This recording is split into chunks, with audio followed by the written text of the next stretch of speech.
खाने में अपने इश्क का आटा बिल्कुल ना झाड़ा कर। क्या हो गया दारी जी, इश्क कभी पाबंदी मानता है? मैं आपको कुछ कह रहा हूँ, मैं तो सिर्फ आपको देख रहा हूँ। बस ये सारा काम ही नजरों का होवे से, जे कोई किसी को ना देखे तो कैसे किसी को पसंद कर सके। सारा कसूर ही इन नजरों का से।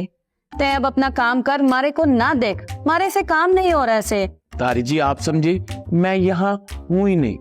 शेर दिल, तय क्या हमारे को पागल बनावे है या समझे है? तय यही है और मैं बिजी हूँ। ऐसा कैसे हो सकता है कि मैं थारे को इग्नोर करूं? अब तो तय भी मारे को अच्छा लगे से। हाय मर जाऊं ऐसी सादगी पे। कितना खुश नसीब है शेर दिल तू, तुझे दारी मैडम पसंद करने लगे है। दुनिया वालों देख लो, अगर आप लोगों ने खुश नसीब नहीं देखा, शेर दिल को देख लो। दिल हो गया है तेरा दीवाना, अब कोई जचता नहीं। नादान है, मुश्किल में है मेरा दिल।